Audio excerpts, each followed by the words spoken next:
ಕಟ್ಟಡ ಕಾರ್ಮಿಕರಿಗೆ ಭರ್ಜರಿ ಸಿಹಿ ಸುದ್ದಿ ನೀಡಿದ ಕಾರ್ಮಿಕರ ಕಲ್ಯಾಣ ಮಂಡಳಿ ಇಲಾಖೆ. 60 ವರ್ಷ ತುಂಬಿದವರಿಗೆ 3,000 ರೂಪಾಯಿ ಮಾಸಿಕ ಪಿಂಚಣಿ, ಮದುವೆ, ಹೆರಿಗೆ ಮತ್ತು ಮಕ್ಕಳ ಶಿಕ್ಷಣಕ್ಕೆ ಆರ್ಥಿಕ ನೆರವು ಹೀಗೆ ಅನೇಕ ಸೌಲಭ್ಯಗಳನ್ನು ಪರಿಚಯಿಸಿದ್ದು, ಈ ಬಗ್ಗೆ ಸಂಪೂರ್ಣ ಮಾಹಿತಿ ಇಲ್ಲಿದೆ. ವಿಡಿಯೋ ಪೂರ್ತಿ ನೋಡಿ ಹಾಗೂ ಕಾರ್ಮಿಕರಿಗೆ ಸಂಬಂಧಪಟ್ಟಂತ ಹೊಸ ಅಪ್ಡೇಟ್ ನ ಈ ತರದ ಮಾಹಿತಿಗಳಿಗಾಗಿ ನಮ್ಮ ಚಾನೆಲ್ ನ ಸಬ್ಸ್ಕ್ರೈಬ್ ಮಾಡಿ. ಹೌದು, ಕಾರ್ಮಿಕರ ಸಂಕಷ್ಟವನ್ನು ದೂರ ಮಾಡಲು ಮತ್ತು ಅವರ ಇಳಿ ವಯಸ್ಸಿಗೆ ಆಸರೆಯಾಗಲು ಕರ್ನಾಟಕ ಸರ್ಕಾರವು ಕರ್ನಾಟಕ ಕಟ್ಟಡ ಮತ್ತು ಇತರೆ ನಿರ್ಮಾಣ ಕಾರ್ಮಿಕರ ಕಲ್ಯಾಣ ಮಂಡಳಿ ಮೂಲಕ ಅದ್ಭುತವಾದ ಯೋಜನೆಗಳನ್ನು ಜಾರಿಗೆ ತಂದಿದೆ.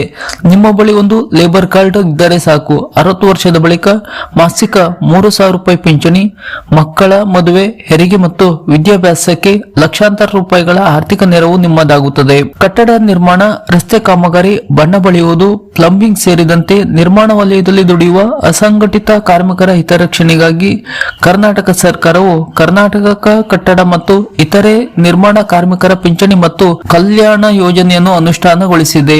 ಈ ಯೋಜನೆಯಡಿ ಮಂಡಳಿಯಲ್ಲಿ ಅಧಿಕೃತವಾಗಿ ನೋಂದಾಯಿಸಿಕೊಂಡು ಕಾರ್ಡ್ ಪಡೆದ ಕಟ್ಟಡ ಕಾರ್ಮಿಕರಿಗೆ ವೃದ್ಧಾಪ್ಯದಲ್ಲಿ, ಮರಣ ಹೊಂದಿದಾಗ, ಅನಾರೋಗ್ಯ ಪೀಡಿತರಾದಾಗ ಅಥವಾ ಮಕ್ಕಳ ಮದುವೆ, ಶಿಕ್ಷಣ ಸಂದರ್ಭದಲ್ಲಿ ಭಾರಿ ಮೊತ್ತದ ಆರ್ಥಿಕ ಭದ್ರತೆಯನ್ನು ಒದಗಿಸಲಾಗುತ್ತದೆ. ಕಾರ್ಮಿಕರ ಜೀವಿತಾವಧಿಯಲ್ಲಿ ಮತ್ತು ಮರಣದ ನಂತರ ಅವರ ಕುಟುಂಬಕ್ಕೆ ಈ ಕೆಳಗಿನ ಪಿಂಚಣಿಗಳು ಲಭ್ಯವಿದೆ. ಮೊದಲನೇದಾಗಿ ಮಾಸಿಕ ವೃದ್ಧಾಪ್ಯ ಪಿಂಚಣಿ.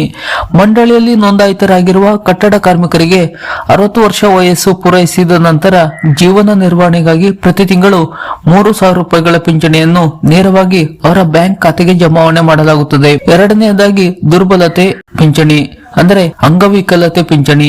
ನಿರ್ಮಾಣ ಕಾಮಗಾರಿ ವೇಳೆ ಅಥವಾ ಬೇರಾವುದೇ ಅಪಘಾತ, ಕಾಯಿಲೆಯಿಂದ ಕಾರ್ಮಿಕರು ಶಾಶ್ವತ ಅಥವಾ ಭಾಗಶಃ ಅಂಗವಿಕಲತೆ ಹೊಂದಿದ್ದರೆ ಅವರಿಗೆ ಕೆಲಸ ಮಾಡಲು ಸಾಧ್ಯವಾಗುವುದಿಲ್ಲ. ಇಂತಹ ಸಂದರ್ಭದಲ್ಲಿ ಅವರಿಗೆ ಪ್ರತಿ ತಿಂಗಳು 2,000 ರೂಪಾಯಿ ಪಿಂಚಣಿ ನೀಡಲಾಗುತ್ತದೆ. ಅಲ್ಲದೆ ಅಂಗವಿಕಲತೆಯ ತೀವ್ರತೆಯನ್ನು ಪರಿಗಣಿಸಿ 2 ಲಕ್ಷಗಳವರೆಗೆ ಒಂದೇ ಬಾರಿಗೆ ಅನುಗ್ರಹ ರಾಶಿ ಸಹಾಯಧನವನ್ನು ಕೂಡ ನೀಡಲಾಗುತ್ತದೆ. ದುಡಿಯುವ ಆಧಾರ ಸ್ತಂಭ ಉರುಳಿದರೆ ಈ ಕುಟುಂಬ ಬೀದಿಗೆ ಬೀಳಬಾರದು ಎಂಬ ಉದ್ದೇಶದಿಂದ ಸರ್ಕಾರ ಈ ಸೌಲಭ್ಯಗಳನ್ನು ಕೂಡ ಪರಿಚಯಿಸಿದೆ. ಕುಟುಂಬ ಪಿಂಚಣಿ. ನೋಂದಾಯಿತ ಕಾರ್ಮಿಕನು ಗಂಡ ಅಥವಾ ಹೆಂಡತಿ ಮೃತಪಟ್ಟರೆ ಅವರು ಪಡೆಯುತ್ತಿದ್ದ ಪಿಂಚಣಿ ಅರ್ಧದಷ್ಟು ಅಂದರೆ ಮಾಸಿಕ 1,500 ಮೊತ್ತವನ್ನು ಅವರ ಜೀವಿತಾವಧಿಯವರೆಗೆ ಅವರ ಪತಿ ಅಥವಾ ಪತ್ನಿಗೆ ನೀಡಲಾಗುತ್ತದೆ. ಅಂತ್ಯಕ್ರಿಯೆ ವೆಚ್ಚ. ಕಾರ್ಮಿಕನ ಮರಣದ ನಂತರ ಅವರ ಅಂತ್ಯಕ್ರಿಯೆ ಗೌರವಯುತವಾಗಿ ನಡೆಯಲು 4,000 ರೂಪಾಯಿಗಳು ಹಾಗೂ ಕುಟುಂಬದ ನಿರ್ವಹಣೆಗೆ 71,000 ರೂಪಾಯಿಗಳವರೆಗೆ ಅನುಗ್ರಹ ರಾಶಿ ಧನ ಸಹಾಯವನ್ನು ಒದಗಿಸಲಾಗುತ್ತದೆ. ನೋಂದಾಯಿಸಿದ ಕಾರ್ಮಿಕರಿಗೆ ನೆರವು. ಒಂದು ವೇಳೆ ಕಟ್ಟಡ ಕಾರ್ಮಿಕನ ಮಂಡಳಿಯಲ್ಲಿ ನೋಂದಾಯಿಸಿಕೊಳ್ಳದೆ ಕೆಲಸದ ಸ್ಥಳದಲ್ಲಿ ಆಕಸ್ಮಿಕವಾಗಿ ಮೃತಪಟ್ಟರೂ ಸಹ ಮಾನವೀಯತೆ ದೃಷ್ಟಿಯಿಂದ ಅವರ ಅವಲಂಬಿತರಿಗೆ ಒಂದು ಬಾರಿಯ ನೆರವಿನ ರೂಪದಲ್ಲಿ 50,000 ರೂಪಾಯಿಗಳವರೆಗೆ ಆರ್ಥಿಕ ನೆರವು ಒದಗಿಸುವ ಅವಕಾಶವಿದೆ. ಕೇವಲ ಪಿಂಚಣಿ ಮಾತ್ರವಲ್ಲದೆ ದೈನಂದಿನ ಜೀವನದ ಪ್ರಮುಖ ಘಟ್ಟಗಳಲ್ಲೂ ಲೇಬರ್ ಕಾರ್ಡ್ ನಿಮ್ಮನ್ನು ಕೈ ಹಿಡಿಯುತ್ತದೆ. ಶೈಕ್ಷಣಿಕ ಸಹಾಯಧನ. ಕೂಲಿ ಕಾರ್ಮಿಕರ ಮಕ್ಕಳು ಕೂಡ ಉನ್ನತ ಶಿಕ್ಷಣ ಪಡೆದು ಉತ್ತಮ ಭವಿಷ್ಯ ರೂಪಿಸಿಕೊಳ್ಳಬೇಕೆಂಬ ಉದ್ದೇಶದಿಂದ ವಿದ್ಯಾರ್ಥಿಗಳ ತರಗತಿಗೆ ಅನುಗುಣವಾಗಿ ವಾರ್ಷಿಕ ಕನಿಷ್ಠ 2,000 ರೂಪಾಯಿಗಳಿಂದ ಗರಿಷ್ಠ 30,000 ರೂಪಾಯಿಗಳವರೆಗೆ ಶೈಕ್ಷಣಿಕ ಧನ ಸಹಾಯ ನೀಡಲಾಗುತ್ತದೆ. ಹೆರಿಗೆ ಸೌಲಭ್ಯ. ಗರ್ಭಿಣಿಯಾದಾಗ ಮಹಿಳಾ ಕಾರ್ಮಿಕರಿಗೆ ಕೂಲಿಗೆ ಹೋಗಲು ಸಾಧ್ಯವಾಗುವುದಿಲ್ಲ. ಈ ಆರ್ಥಿಕ ನಷ್ಟವನ್ನು ಸರಿದೂಗಿಸಲು ಮತ್ತು ತಾಯಿ ಮಗುವಿನ ಪೌಷ್ಟಿಕತೆಗಾಗಿ ಮೊದಲ 2 ಮಕ್ಕಳ ಜನನದ ಸಂದರ್ಭದಲ್ಲಿ ತಲಾ 50,000 ರೂಪಾಯಿಗಳ ಸಹಾಯಧನವನ್ನು ನೀಡಲಾಗುತ್ತದೆ. ಮದುವೆ ಸಹಾಯಧನ. ಕಟ್ಟಡ ಕಾರ್ಮಿಕರಿಗೆ ತಮ್ಮ ಸ್ವಂತ ಮದುವೆಗಾಗಿ ಅಥವಾ ಅವರ 2 ಮಕ್ಕಳ ವಿವಾಹದ ಖರ್ಚಿಗಾಗಿ ಮಂಡಳಿಯಿಂದ ಬರೋಬ್ಬರಿ 50,000 ರೂಪಾಯಿಗಳ ಭಾರಿ ಆರ್ಥಿಕ ನೆರವು ದೊರೆಯುತ್ತದೆ. ಉಪಕರಣ ನೆರವು. ಕಾರ್ಮಿಕರ ವೃತ್ತಿ ಕೌಶಲ್ಯವನ್ನು ಹೆಚ್ಚಿಸಲು ಮತ್ತು ತಮಗೆ ಕೆಲಸಕ್ಕೆ ಅಗತ್ಯವಾದ ಆಧುನಿಕ ಯಂತ್ರೋಪಕರಣಗಳನ್ನು ಖರೀದಿಸಲು 20,000 ರೂಪಾಯಿಗಳವರೆಗೆ ಧನ ಸಹಾಯ ನೀಡಲಾಗುತ್ತದೆ. ಇನ್ನು ಯಾರೆಲ್ಲ ಈ ಯೋಜನೆಗೆ ಅರ್ಹರು?